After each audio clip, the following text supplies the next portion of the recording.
What would you do if a quiet stranger showed up at your door during a stormy night? No past, no name, just eyes full of fear, and a request to stay until morning.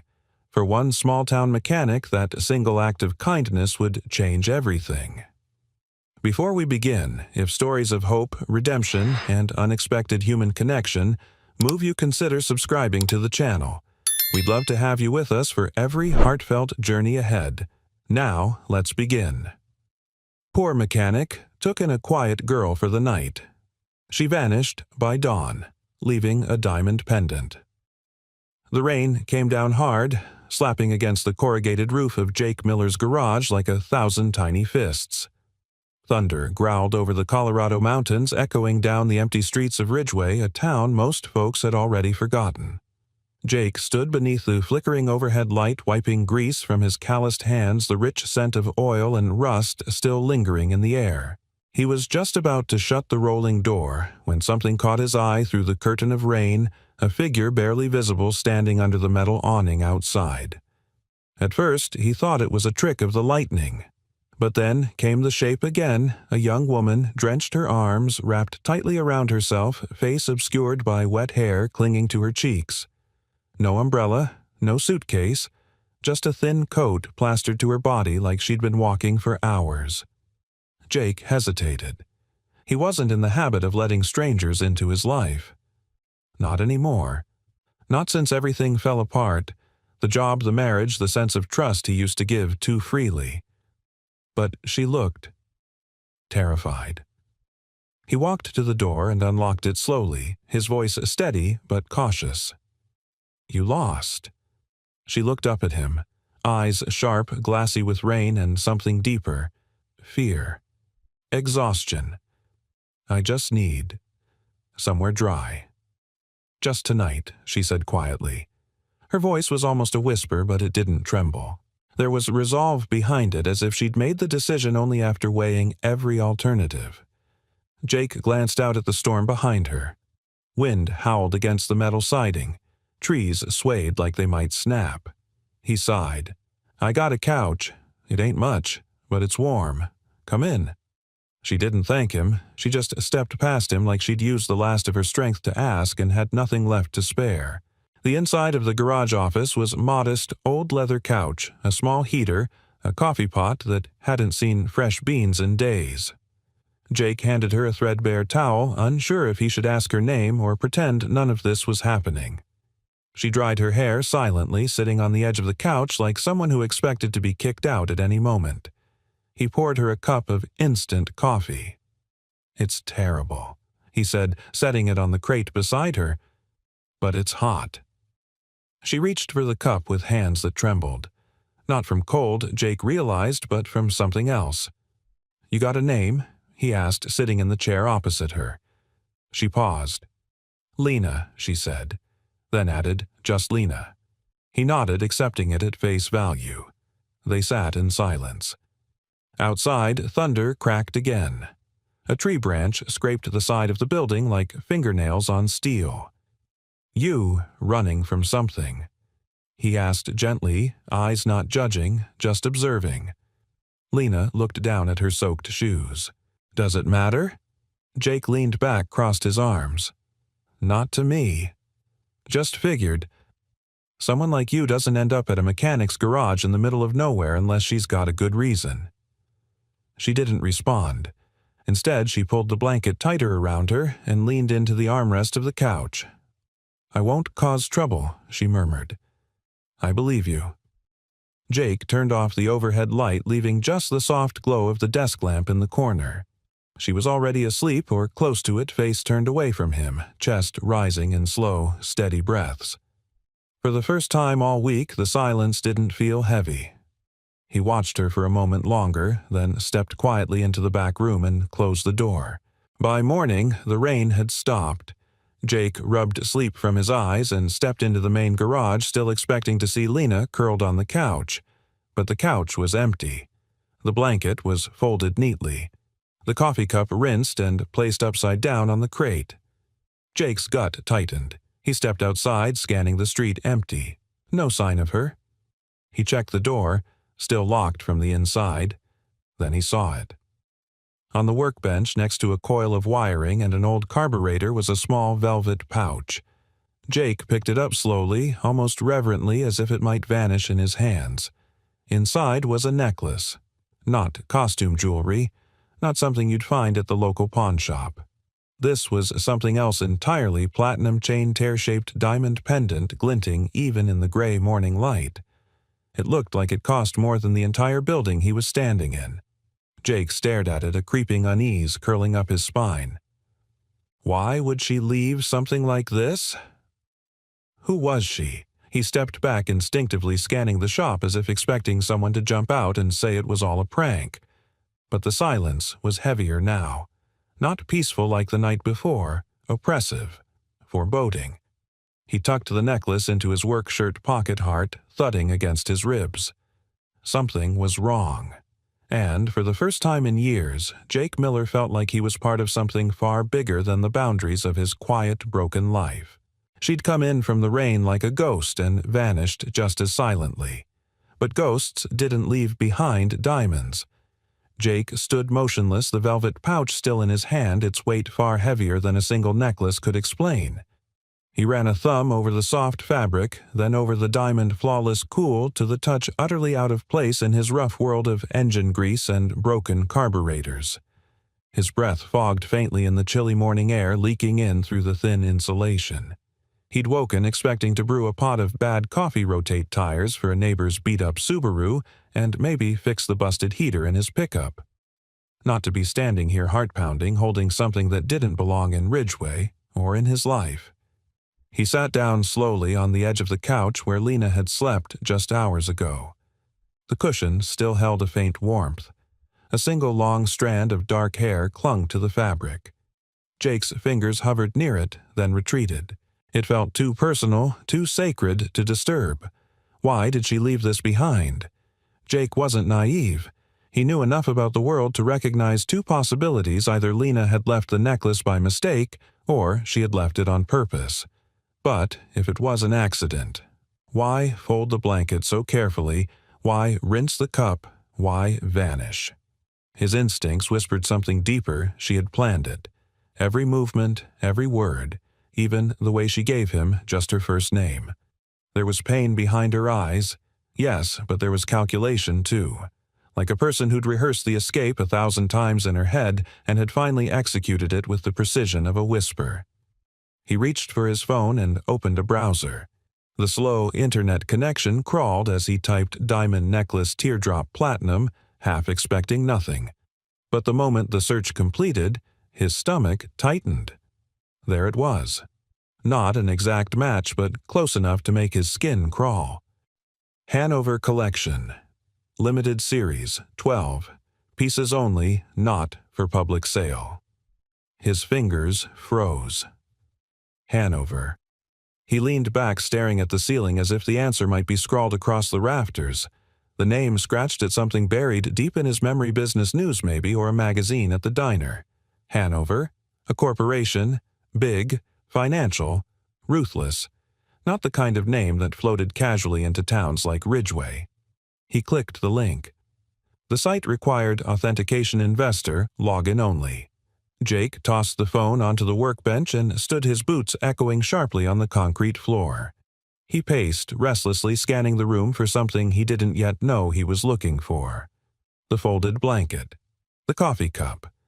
And then, on the desk, something barely noticeable beneath a corner of the lamp's base. A scrap of paper. Jake moved the lamp and freed it, carefully unfolding it with rough fingers. It wasn't a letter, not even a full sentence. Just a few scribbled words, smudged at the edges like they'd been written with a wet pen or trembling hand. Don't trust anyone from Hanover. The handwriting was neat but rushed, and the ink had bled into the page like tears. Jake stared at the note, then reread it twice. Something sharp and quiet twisted in his chest. He didn't know Lena. Not really. But she hadn't struck him as a liar or a thief. He could have called the sheriff. Should have, maybe. But instinct told him otherwise. The law didn't always protect the right people. He knew that too well. Years ago he'd trusted the system and it had chewed him up like rusted gears. Lost his engineering license, lost his reputation, lost the woman who once called him the most honest man she knew. No. This time he wouldn't assume guilt, not without answers. A knock came at the garage door, 3 short raps firm. Jake's body tensed. That was fast. He tucked the necklace and the note into the pocket of his flannel shirt and walked to the door, peeking through the side window. A black SUV. A man in a sharp charcoal suit stepped out and stood beneath the awning. Clean shave, black gloves, sunglasses. Though the morning was cloudy, Jake opened the door a few inches enough to speak through. "Morning," he said flatly. "Mr. Miller." The man's voice was smooth corporate, like someone who had never had to raise it to be heard. "Who's asking? I'm with Hanover Private Holdings. We're conducting a confidential recovery operation. A young woman may have passed through this area last night, traveling alone, distressed. We believe she may have stolen something of significant value." Jake raised an eyebrow. "We talking about a car? I run a garage." The man didn't smile. Something far more valuable than that.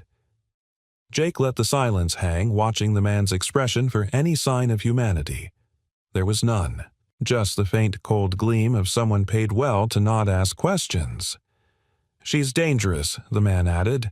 "Our concern is for public safety. If you've seen her, we ask you to inform us directly, not law enforcement." That was a mistake. Too confident, too controlled. Jake nodded slowly, the picture forming now. "Can't say I've seen anyone," he said. The man's jaw twitched almost imperceptibly. "If you remember anything, time matters." He handed Jake a card. No title, just a name and number, R. Denning Hanover Security Division. Jake watched the SUV drive off, tires hissing on wet asphalt. He closed the door and locked it behind him. Then he walked back to the couch, sat down hard, and stared at the paper in his hand again. Don't trust anyone from Hanover. His instincts had been right. She hadn't just run from a storm. She was running from something else entirely, and somehow now he was part of it. Jake didn't sleep that night. Not really. He laid on the cot in the back of the garage, staring at the ceiling, the neon glow of the security light outside, slicing a pale blue line across the concrete floor. Every creak in the old building made his muscles tense.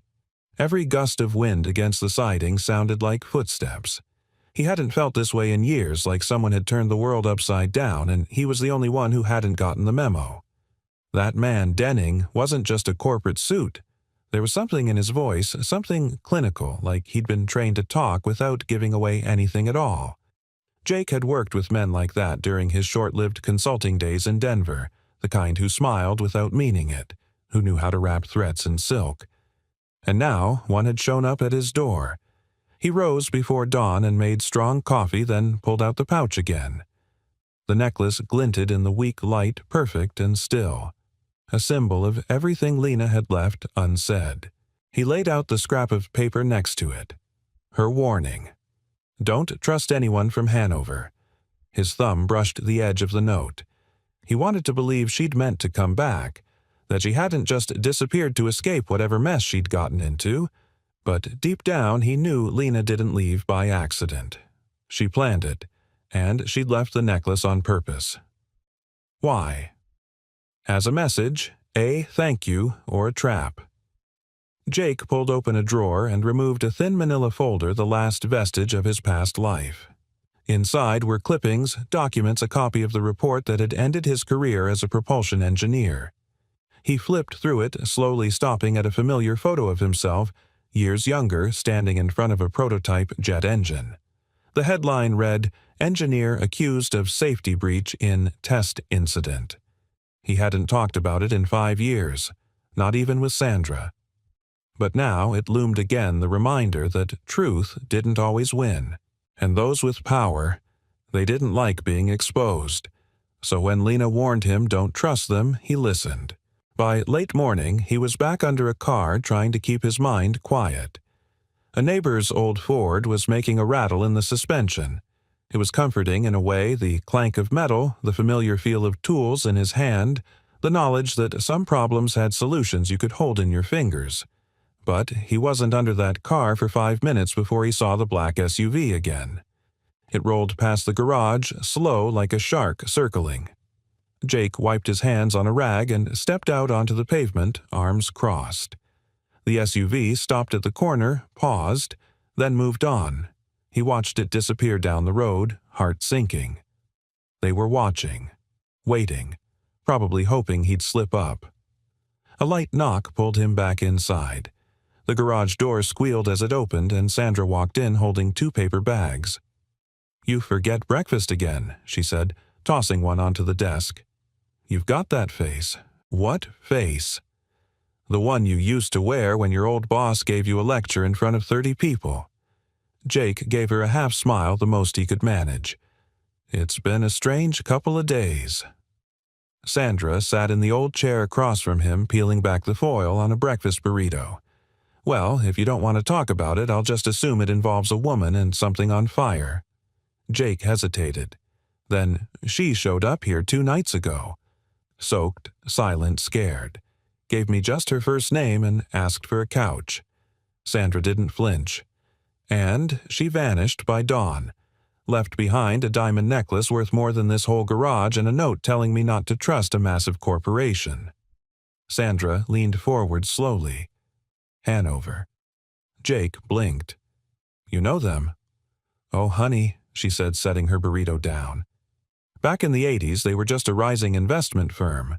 Now they own half the county. Oil rights water deals even tried to buy the post office 5 years ago. Jake raised an eyebrow. "The post office." "They wanted to privatize mail delivery in 3 towns. Said it would be more efficient. I told them where to shove it." He almost laughed. "Almost. She's in trouble, Sandra. Serious trouble." Sandra's expression softened. "And you believe her?" He nodded slowly. "I don't know why. I just do." "That's enough," she said. "Sometimes your gut knows things your mind hasn't figured out yet." Jake ran a hand through his hair. "She could be anywhere now. And I've got a corporate bloodhound circling the shop." Sandra reached into her purse and pulled out a stack of mail. "Then maybe it's time you followed her trail before they do." He frowned. "What is that, receipts?" she said, flipping through them. "From the corner store. Gas stations. There's a charge from the Mountain View Market timestamped to the night she was here. Paid in cash, but the clerk remembers her. Said she bought tea. The expensive kind." Jake's eyes widened. "You asked about her. I know how to ask without asking Jake." He stared at the slip she handed him, time date total. It was her. Definitely her.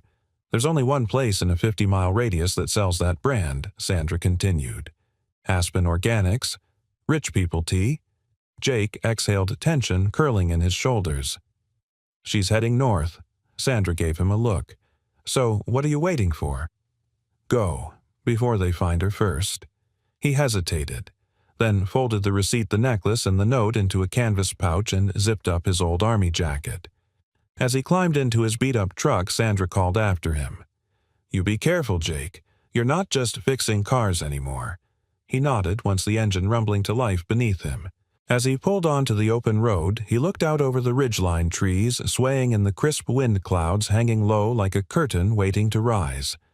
He wasn't sure what he was driving toward, but something deep in his chest, the same thing that once guided his hands on turbine blades and torque wrenches, told him it mattered more than anything he'd done in a long, long time.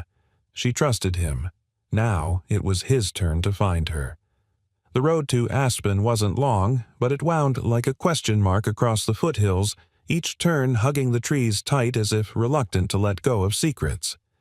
Jake's old truck rumbled steadily uphill, its heater groaning against the morning chill. The canvas pouch with Lena's necklace and note sat on the passenger seat, weighted by the silence between bursts of static on the radio. His fingers tapped against the wheel, restless. He hadn't driven this way in years. Not since his last project contract, back when he still wore ties and shook hands with people who used his first name like they owned it. Back when he still believed that truth always won. Now, all he had was a scribbled warning, a gut feeling, and a trail of tea. He pulled off at a gas station near the edge of Aspen, a rustic outpost for skiers and lost hikers. A silver-haired man behind the counter gave him a look somewhere between polite and indifferent. Jake held up the receipt Sandra had given him. "You remember selling this tea?" The man squinted at the date. "Yesterday afternoon. Cash. Quiet girl hood up, kept her head down. Pretty eyes." She asked where the bus station was. Jake leaned in. "Bus." She said she needed to get somewhere quiet. I told her the shuttle west leaves once a day from the depot. 2 towns over. Jake's breath caught. She wasn't hiding nearby. She was moving again. "You sure she left? I'm sure she paid cash and disappeared. Could have hitched a ride, too. Didn't seem like she wanted to be found." Jake stepped outside and looked toward the distant ridgeline where the mountains bled into the sky like bruises. There were a dozen towns west of here. Mining towns. Ghost towns. Forgotten patches of road where no one asked questions and phones barely worked. He leaned on the hood of his truck and opened the pouch again, staring at the diamond necklace. It wasn't just expensive, it was unique. Too personal to be traded, too rare to go unnoticed. A symbol of wealth and class far removed from the girl who had curled up on his couch with wet hair and shaking hands. Why would someone like Lena, clearly intelligent, clearly scared, leave something like that behind? Then he noticed something new. Inside the velvet pouch's inner lining, barely visible in the stitching, was a loose thread. He tugged gently. A tiny seam gave way, revealing a sliver of plastic tucked deep inside. A micro drive. Jake's stomach turned cold. He held it up to the light. No markings. Just the faintest indent where it might slide into a reader. It wasn't just jewelry. She'd hidden something inside it. Jake's pulse quickened. He pulled out his phone and dialed the only person he trusted with this kind of thing. An hour later, he was standing in the cluttered workspace of Eli Navarro, a tech repair guy who had once been a cybersecurity consultant before the government labeled him too inquisitive. He now ran a repair booth for tourists with broken ski goggles and still owed Jake 2 favors. Eli eyed the microdrive like it was radioactive. "You know, people have been killed over things smaller than this, right?" Jake folded his arms. "Can you open it or not? I can open anything, but I don't like the look on your face. It's not my face you should worry about." Eli slid the drive into a hidden port behind a dual-screen setup. The code loaded instantly thousands of document spreadsheets and encrypted folders with names like Cypress Holdings and Asset Reallocations. Internal only. Eli's jaw dropped. "These aren't personal files. These are corporate laundering records." Jake leaned closer. "From Hanover. From multiple shell accounts." "But look," Eli pointed.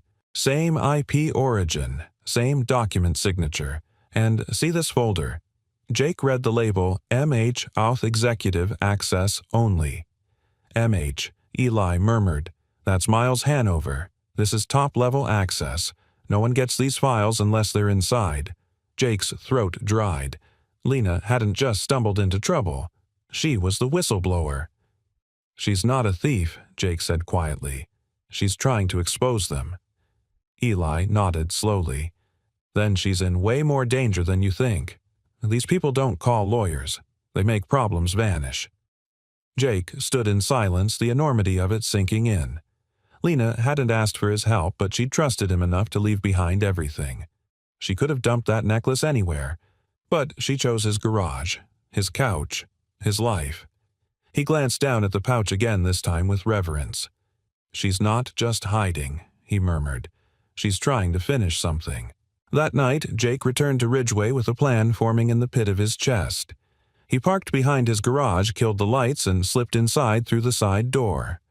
The moment he flipped on the breaker, he stopped cold. There, sitting in his chair, sipping a bottle of water like it was his own home, was Ray Denning. "Evening, Mr. Miller," he said smoothly. "Sorry to let myself in." Jake didn't move. "You broke in."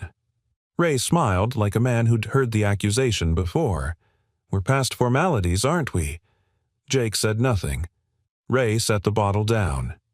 You see, I don't believe in coincidences. I believe in leverage. And I think you're carrying something that doesn't belong to you." Jake's jaw clenched. Ray leaned forward, voice dropping. "She's dangerous, Jake. She's not who you think. You think she's fragile? Misunderstood. That's what she wants you to believe." Jake stared him down. "And what do you want me to believe?" Ray stood walking slowly toward the door, then stopped and turned back. "I want you to believe that the next time I come here, I won't be alone." The door closed behind him with a click that echoed in Jake's chest like a warning shot. Jake stood in the silence, surrounded by tools and memories, watching the door he'd always trusted stay shut. Then he walked over to the bench, unzipped the pouch, and pulled out the necklace again. He didn't know where Lena was, but now more than ever he had to find her first. Not just to protect her, to stand beside her, because the truth wasn't just hers to carry anymore. It belonged to them both. The sky was a pale gray when Jake pulled onto the narrow mountain road that led toward the edge of town where Ridgeway bled into the vast wilderness like a half-forgotten promise.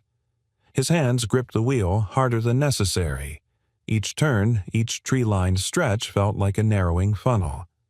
The microdrive now sat locked in a small metal case hidden beneath the passenger seat.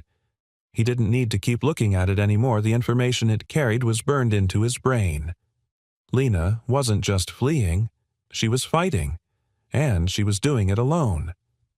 Jake couldn't let that happen anymore. Sandra had remembered a conversation from months ago, back when a strange girl had passed through the diner asking for a place with no cameras, no neighbors, and no questions. There weren't many places like that around here. But there was one. A crumbling fuel station at the edge of a decommissioned mining trail abandoned decades ago and now barely held together by rust and pine needles. He found it just past a split in the road, hidden behind a thicket of dead firs. The roof had partially caved in. A faded, closed sign dangled sideways from the front window. Jake parked the truck and stepped out slowly, scanning the area. Everything was quiet. Too quiet. The kind of quiet that hummed with tension. He approached the building, crunching gravel under his boots, and raised his hand. He didn't get a chance to knock. A click echoed through the stillness. Then her voice, low, sharp, and terrified. "Don't move." Jake froze, hands in the air, heart suddenly thudding like a jackhammer. "I'm not here to hurt you, Lena," he said gently. "It's me, Jake." From the garage, silence, then movement. A shadow shifted in the doorway. Lena stepped into view, hood up, face drawn and pale but unmistakably her. In her trembling hands she held a small pistol, the kind that looked borrowed, not familiar. She looked like she hadn't slept in days. He kept his voice calm. "You don't have to do that. I just came to talk." Her eyes locked onto his, searching, remembering. "I shouldn't have come to you," she said hoarsely. "They'll follow you now. You don't know who you're dealing with." "I do," Jake said. "I met Denning. He's been inside my garage. He knows I have the necklace." Her jaw tightened. "Then you need to leave. I'm not leaving without you." Lena's hand wavered slightly. Her shoulders sagged under invisible weight. "They ruined my life, Jake. They framed me, stole everything, and now they want me buried so no one ever finds out what I saw. I wasn't supposed to find those files. I was just doing my job. I worked late one night and stumbled across a transfer that didn't make sense, funds bouncing between shell companies' offshore accounts. I copied them to a hidden drive just in case." She shook her head. "When I tried to report it, Miles Hanover himself called me into his office. That was the last day I ever stepped into the building. They sent lawyers, investigators, threats. I disappeared before they could disappear me." Jake took a small step forward. She didn't stop him. "I found the drive," he said. "It was hidden inside the necklace." Lena's eyes widened. "You opened it. I had help. And I saw everything. Lena, you have enough evidence to bury that company." She exhaled sharply like the air had been locked in her chest for days. "I didn't want to drag anyone else into this," she said. I just needed to get to Denver, hand the data to the right people, and vanish again. But I got sloppy. I was tired, cold, and you were kind." Jake took another step closer. "You left that necklace on purpose, didn't you?" She hesitated, then nodded slowly. "You looked like someone who'd keep something safe." I thought, if something happened to me— Jake's throat tightened. "Nothing's going to happen to you." She laughed softly, bitterly. "You still believe that I believe good people don't deserve to be hunted down like criminals," he said. "I believe that the truth still matters, even when it's dangerous." She lowered the pistol. Her hands trembled. "I don't know who I am anymore." "Jake," she whispered, "I used to be confident, calculated. Now I'm just scared, all the time." Jake stepped forward and gently took the gun from her shaking hands. She didn't resist. "You're someone who stood up when it mattered," he said. "That's more than most people ever do." Lena looked at him, then really looked. And for a moment, Jake saw beneath the exhaustion, beneath the fear. There was still fire in her, still the woman who refused to let injustice go unnoticed, no matter the cost.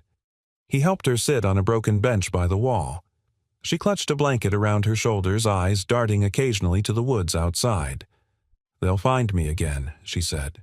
"They always do." Jake's voice was quiet but firm. "Not this time. I know someone, a journalist, independent, off the grid. Used to work federal fraud cases. If we get him the drive and we do it right, this thing goes public before they can scrub it." Lena's gaze flickered with something unfamiliar hope. "I don't have much left, Jake. You've got the truth," he said, "and now you've got me." She smiled faintly, the first smile he'd seen from her.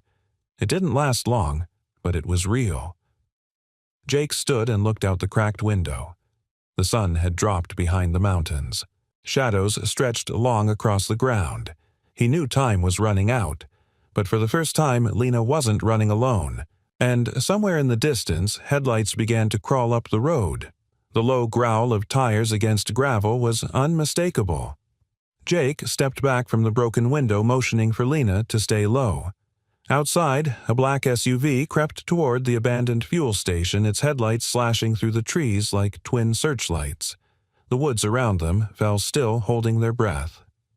"It's them," Lena whispered. Jake didn't need confirmation. The rhythm of the approach, the blacked-out windows, the timing, it was Hanover's people.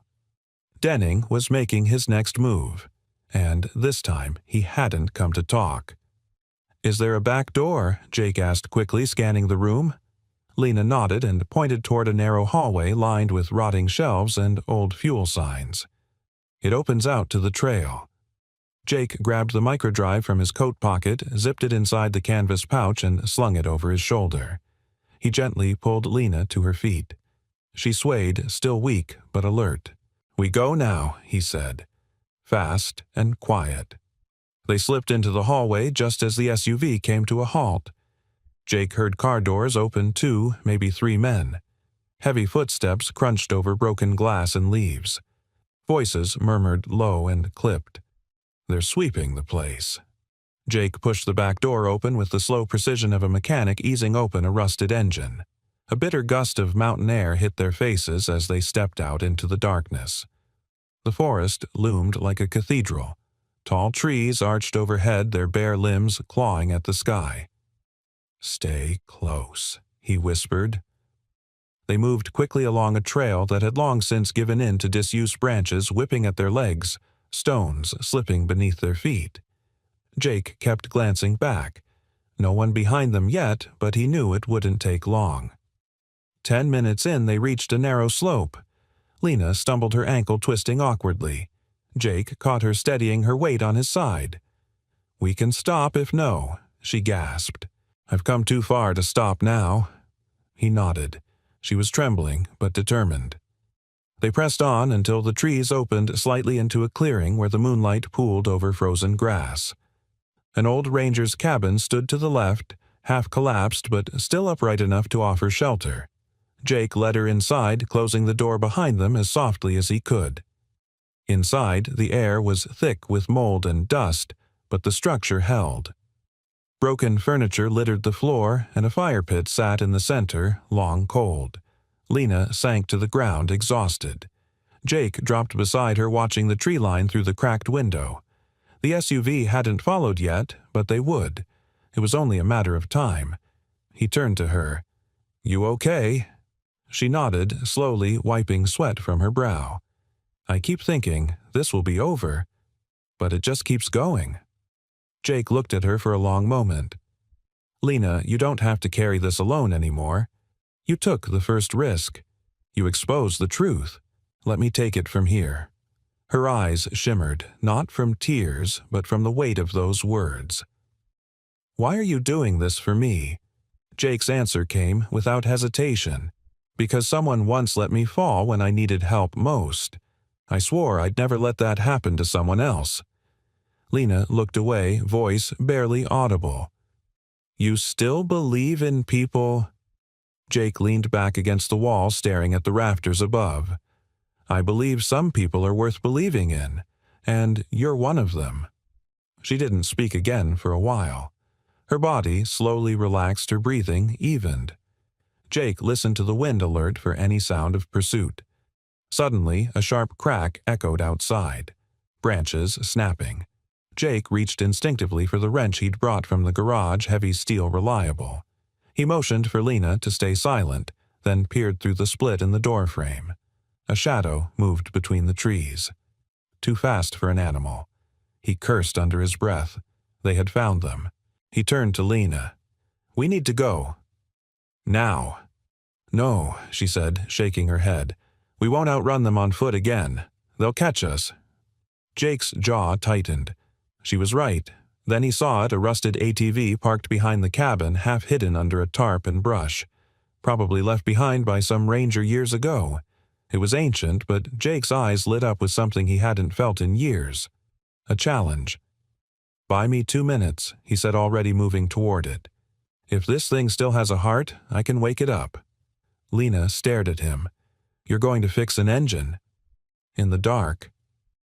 In 2 minutes, Jake glanced back at her, a hint of a grin cutting through the tension. "You forget what I do for a living." He yanked the tarp off, exposing the old machine. The battery was dead, but the wiring was intact. With practiced hands, he rewired the ignition and siphoned a bit of leftover fuel from a rusty can nearby. He jerry-rigged a makeshift starter using the wrench as a bridge across the terminals. The engine sputtered, coughed, then roared to life. He didn't wait to celebrate. "Get on," Lena climbed behind him, arms tightening around his waist. Jake gunned the throttle and the ATV burst from behind the cabin just as a flashlight beam cut across the clearing. Shouts rang out. A bullet tore through a nearby tree, splintering bark inches from Jake's head. "Hang on," he shouted. They flew down the slope, the ATV rattling beneath them like a skeleton trying to outrun death. Trees whipped past. The wind howled. Lena buried her face into Jake's back as he steered through the forest like it was instinct, like he'd been waiting his whole life for this moment to matter. When they finally reached the road, headlights appeared again behind them, but they were already too far ahead. Jake didn't slow until they crossed the county line. Hours later, the ATV ran dry outside a remote general store near a shut-down rail line. Jake turned off the engine and helped Lena down. They collapsed onto the cold earth, breathing hard, hearts racing. "I can't believe you did that," she said between gasps. "You actually," Jake looked at her sweat-soaked and smiling despite it all. "I told you, some things are worth fixing."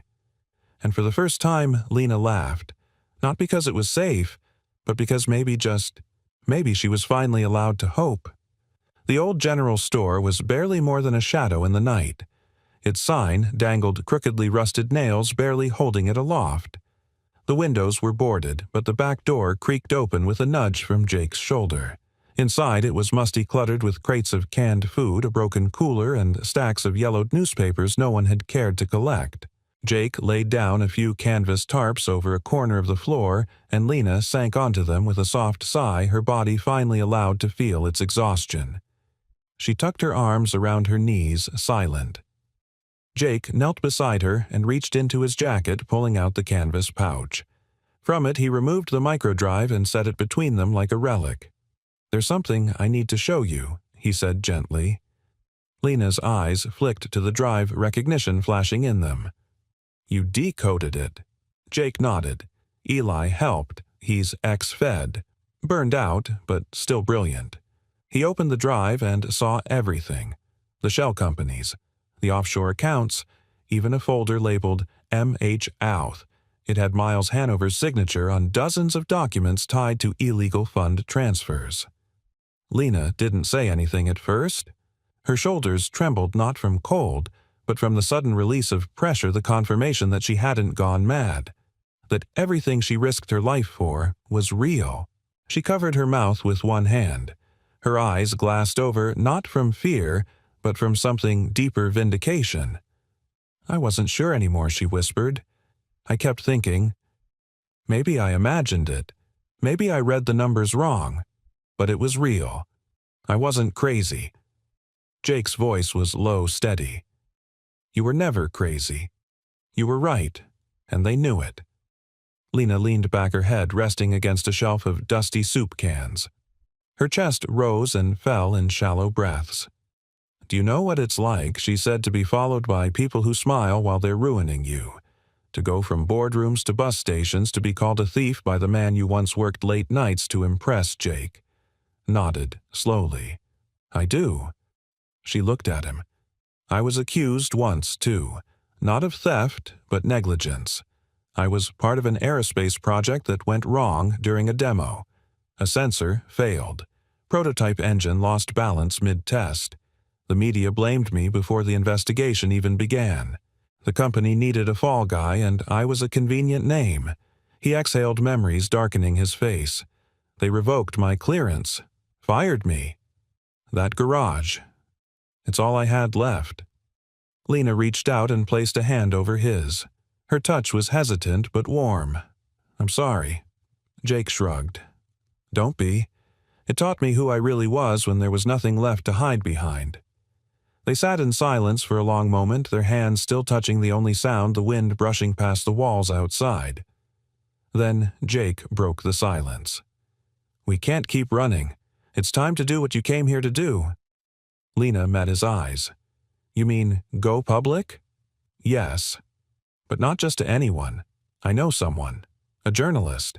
His name's Cole Travers.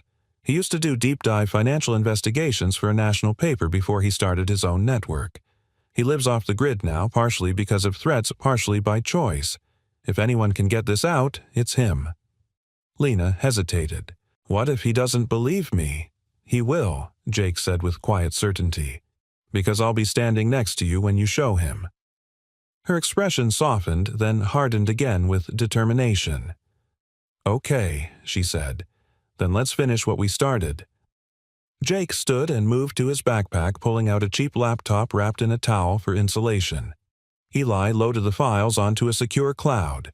"But there's one thing we couldn't open." The final folder was locked behind biometric encryption. Lena blinked. "What kind?" Jake turned the laptop toward her. "Retina scan." She leaned in, brow furrowed. "I don't remember setting that." Jake clicked open the encryption screen. "There's something else. The folder name isn't code, it's a date."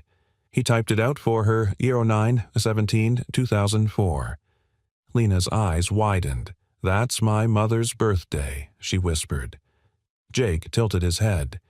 "You think she—" "I remember now," Lena said, her voice distant. "My father once had a necklace custom made for her, the same one I wear now. When she died, he gave it to me and said, 'There's more in this than just love.' I thought he was being poetic." Jake looked down at the diamond necklace. "May I?" She nodded, removing it gently from her neck and placing it in his palm. He turned it over, inspecting the clasp. Then he saw it, a tiny, almost invisible lens embedded near the hinge. A microscanner. He held it up to her eye. The laptop pinged softly. A loading bar appeared. Jake and Lena stared as the files decrypted one by one, audio logs, internal memos, meeting recordings, and finally a video file. Jake clicked play. The screen lit up with a recording dated just days before Lena's father died. It was Miles Hanover sitting across from him in a boardroom. The audio was clear. "You push this, and it'll be your career," Miles said. "I built this company on transparency." "Miles," her father replied, "you start funneling money to false charities, I walk." "You won't walk," Miles said coldly. "You'll vanish." The screen faded to black. Lena was shaking. Jake closed the laptop and placed a steadying hand on her shoulder. This is everything she said." Jake nodded. "It's time to call Cole." Lena took a deep breath. For the first time in months, she didn't feel hunted. She felt ready. Outside, snow began to fall. Soft, silent like a clean page waiting to be written. And this time, Lena was holding the pen. The snow fell heavier, now quieting the world like a blanket drawn gently across a tired body. Jake's truck creaked down the narrow access road toward the rendezvous point, an old ranger station on the fringe of a forgotten state park, chosen not for convenience, but for seclusion. Beside him, Lena sat in silence, her eyes fixed on the dark horizon ahead, her fingers absently tracing the edge of the now decrypted necklace. She was no longer just the woman who had shown up soaked and silent at his garage. She was a woman on the edge of reclaiming her identity. "You okay?" Jake asked softly, keeping his eyes on the road. Lena nodded, then hesitated. "Do you know what it feels like to stop running and realize you don't remember who you were before Jake didn't answer right away?" He knew the question wasn't rhetorical. "Yeah," he finally said. "I used to think I was a builder, someone who made things run. But after I lost everything, I stopped creating and just survived. I became the guy who fixes other people's damage instead of building something of my own." Lena glanced at him. And now he smiled faintly. "Now I think I'm helping build something again. This time it matters more." They reached the station just past midnight. A faint glow came from inside. Cole Travers was already there.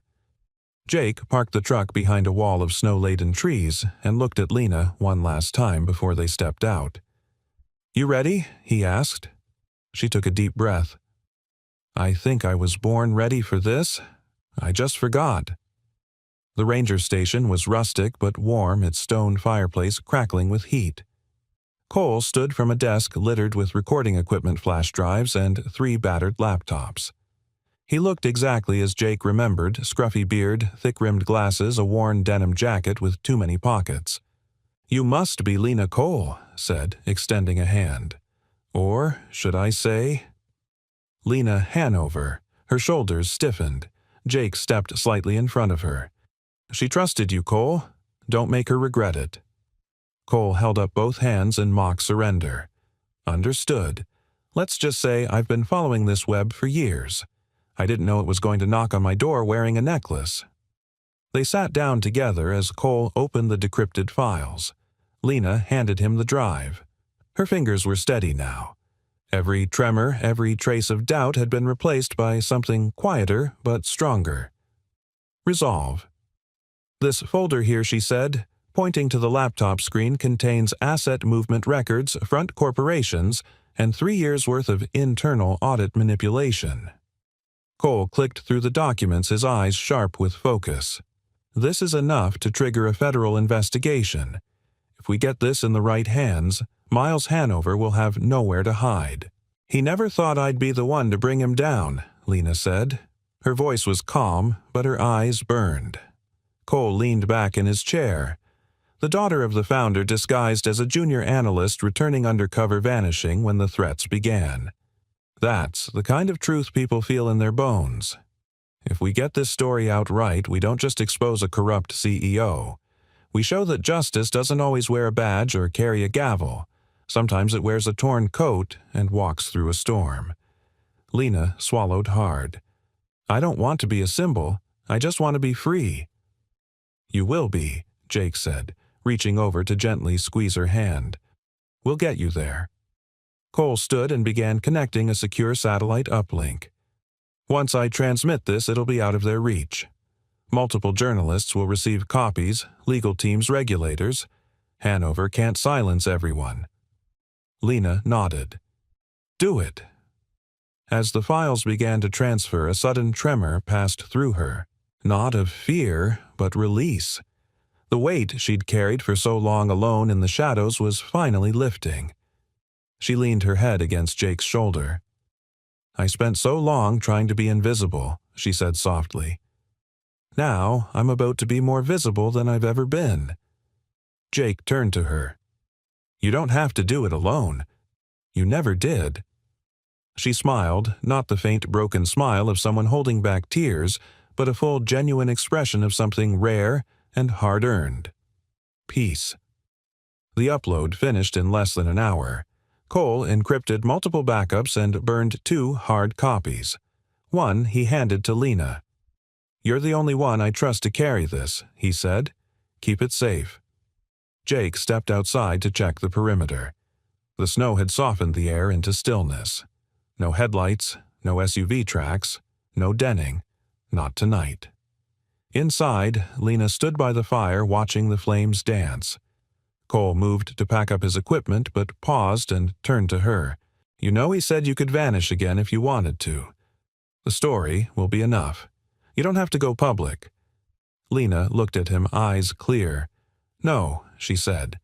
I'm going to speak. Cole blinked. You sure? For years they tried to erase my father's name. Tried to turn the company he built into a pipeline of greed. But I remember who he was, what he believed in. And I know now I am still his daughter. Jake returned in time to hear those words. He walked over quiet and steady and took her hand. You're more than his daughter, he said. You're you, and that's enough to shake the world. Outside, the wind shifted. Morning wasn't far. Back at the truck, Lena paused before climbing in. She turned to look at Jake, eyes lit with something he hadn't seen since she arrived in his life. Not fear, not exhaustion, but something freer, something that looked a lot like home. When this is over, she said, I want to find out what life feels like when I'm not running. Jake smiled. I'll be right there with you. They drove away from the ranger station together, the snow behind them marked by fresh tracks not of escape, but of emergence. This wasn't the end. It was the beginning of something honest, something powerful, and something worth staying for. The sun rose slowly over Ridgeway, casting gold over the snow-covered hills as if the entire world had been paused and painted in forgiveness. Jake stood alone in his garage, the same oil-stained floor beneath his boots, the same scent of steel and grease in the air. But everything felt different now, like the stillness had weight meaning. The garage was open for business, but there were no customers that morning. He hadn't slept much, not after the night they had just lived through. Lena was safe for now. Cole had taken her to a secure location outside Boulder to prepare for the broadcast, the one that would finally pull the curtain back on Miles Hanover and the empire he'd corrupted. They agreed it was better if Jake wasn't there for the press conference. Less attention, less exposure, but Jake didn't need to be in the room. He would see it all soon enough.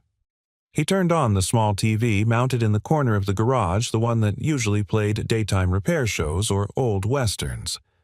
Now it was tuned to national news.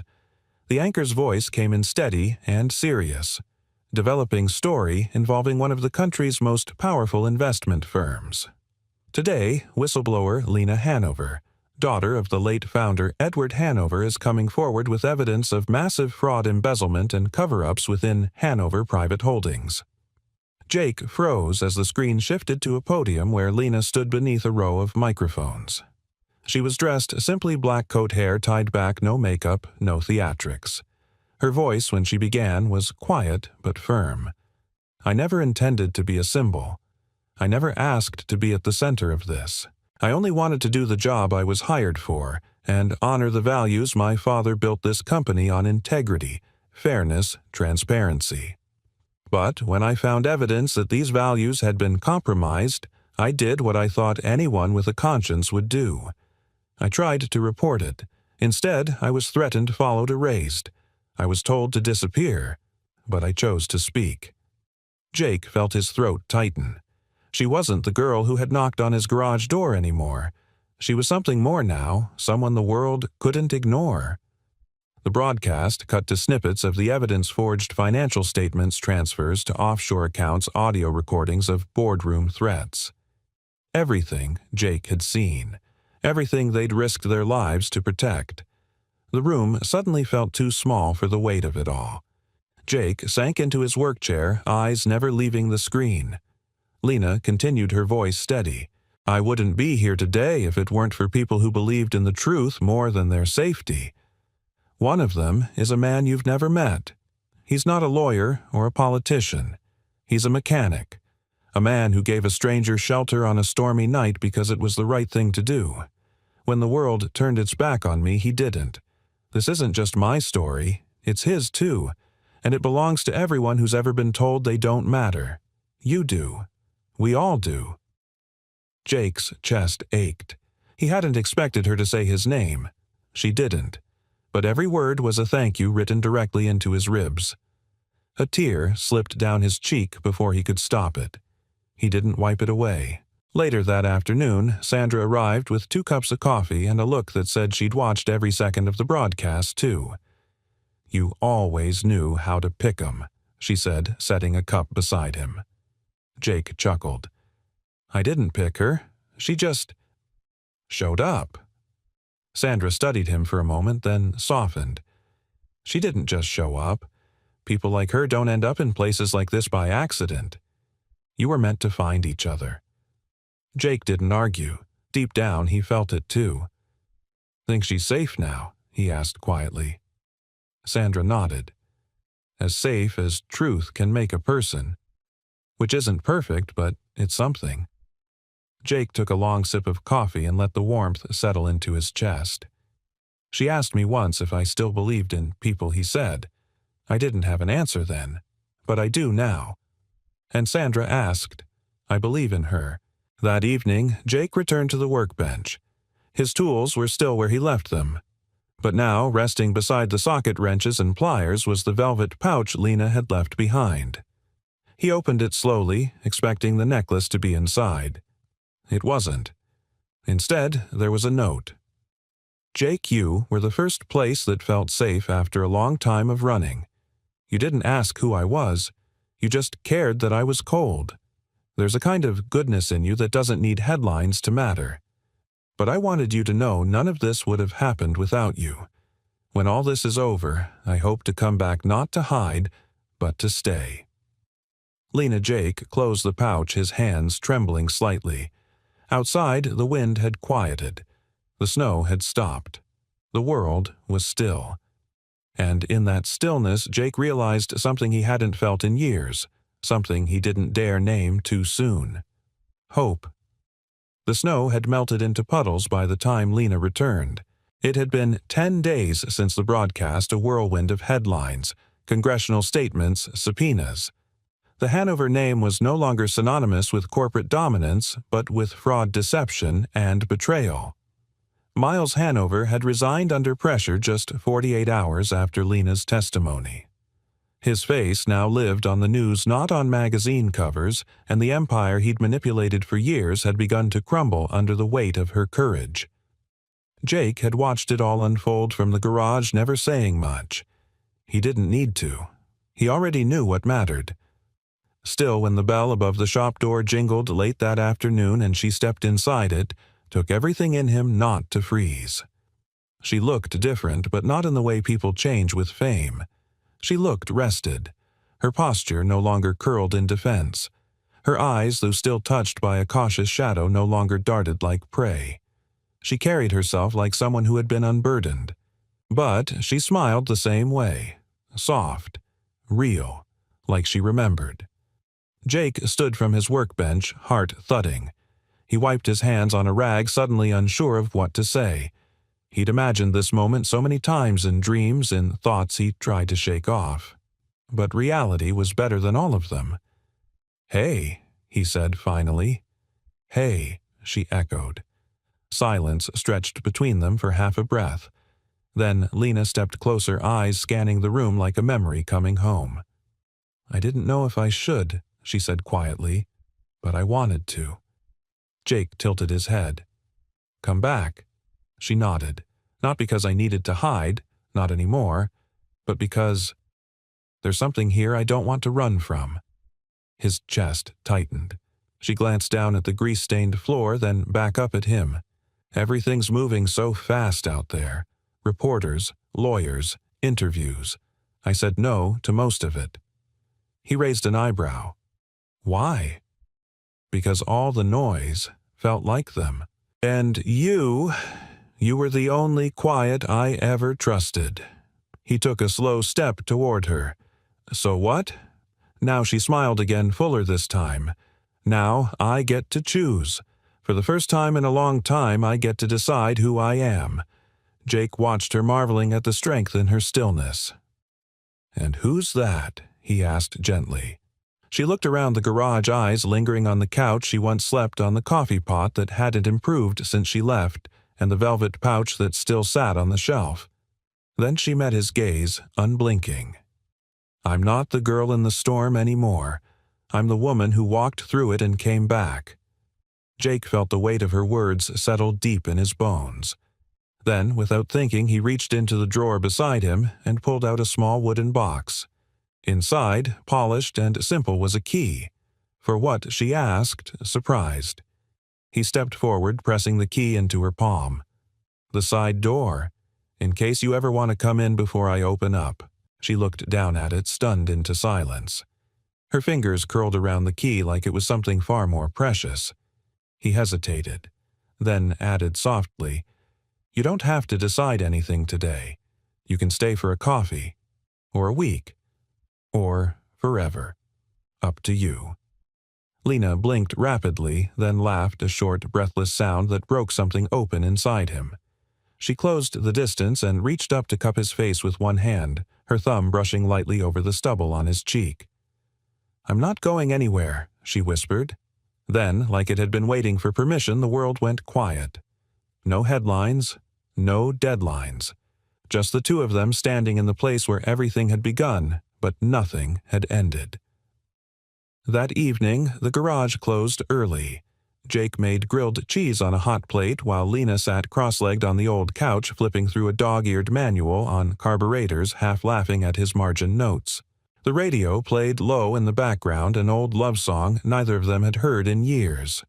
Outside, the town buzzed with news of justice and takedowns. But inside, two people who'd once been strangers shared a sandwich in silence like it was the most sacred thing on earth. "You think they'll ever forget?" Lena asked suddenly. Jake leaned back in his chair. "The world, maybe. Eventually." She looked at him, hopeful. "And you?" He met her eyes. "Never." Later, long after the dishes had been rinsed and the coffee brewed just right, Lena stepped out into the night air. Jake joined her hands in his jacket pockets, breath curling in the cold. The stars were sharp above them. The same stars she'd looked up at alone once. The same ones he used to talk to when no one else was around. Now they shared them. "I used to think people like us didn't get happy endings," she said softly. Jake looked over at her. "That's because no one ever stayed long enough to see what came after the storm." She slipped her hand into his warm and steady. "I'm staying," she said. And this time, she meant it. Spring came to Ridgeway like an apology, slow, tender, and unassuming. Snow melted in quiet trickles down the gutters, and wildflowers began to push through the frost-bitten ground with a stubborn grace. The town, always small and slow, now stirred with a curiosity it hadn't known in years. People still came by to ask if the stories were true. If Lena Hanover, the woman who toppled a corporate empire, had really stayed in this little town. If she had really been found in a mechanic's garage and not in some high-rise with glass walls and marble floors. Jake never gave them much. A smile, a nod, maybe a polite, "She's doing just fine." Because she was. Lena had rented the small apartment above the bakery on Main Street, just 3 blocks from the garage. But more often than not, she could be found in the garage elbows, deep in repair manuals, sorting inventory, learning the difference between brake fluid and transmission oil. The town had adjusted quickly. They stopped seeing her as a headline and began seeing her as she truly was, the kind of woman who waved to school buses, who brought coffee to the postman, who helped Miss Avery carry her groceries when the arthritis flared up. They even started calling her the quiet girl who stayed. Jake didn't mind sharing the garage. Truth was, she'd made it better. She painted the office a soft green, installed new lighting, organized the tools alphabetically, something Jake never realized he'd needed until he didn't have to dig for a torque wrench anymore.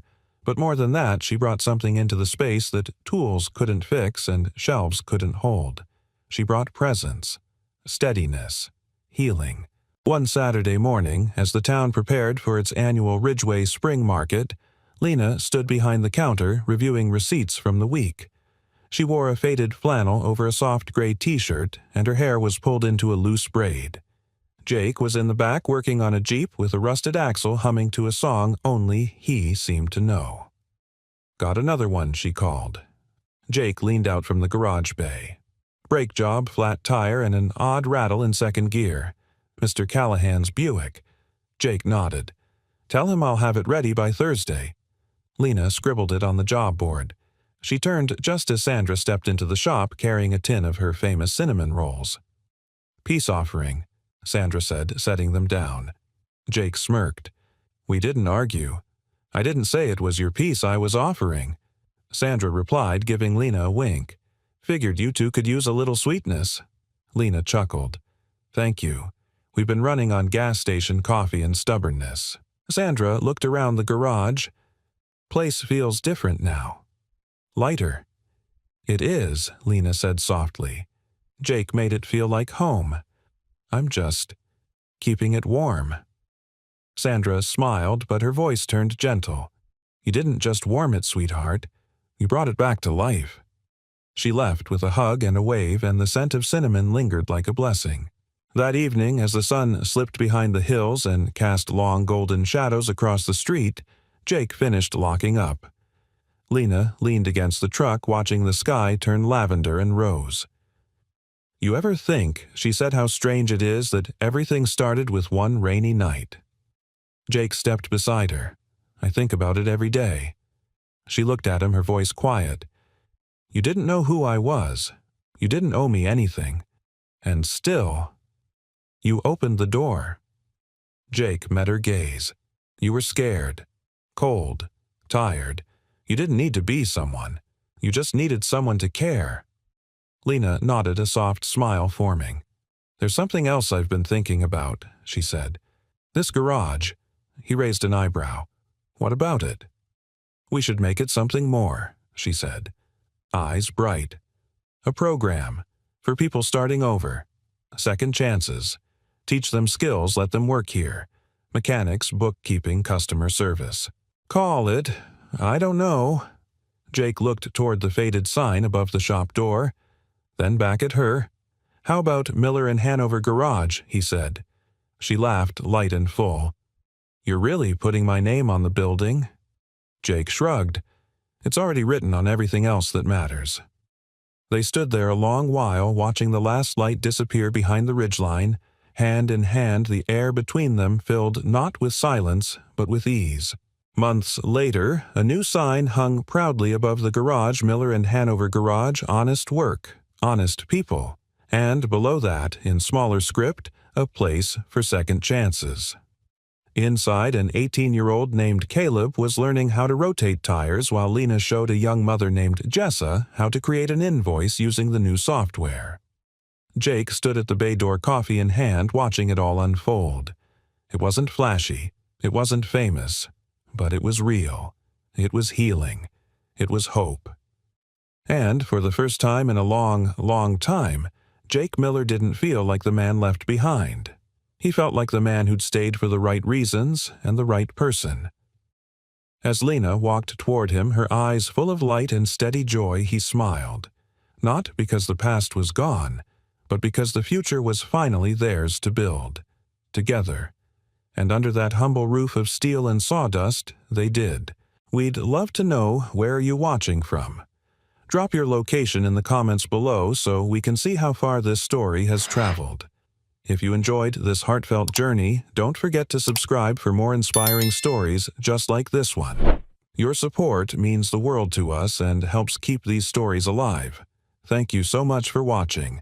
Until next time, stay kind, stay hopeful, and take care.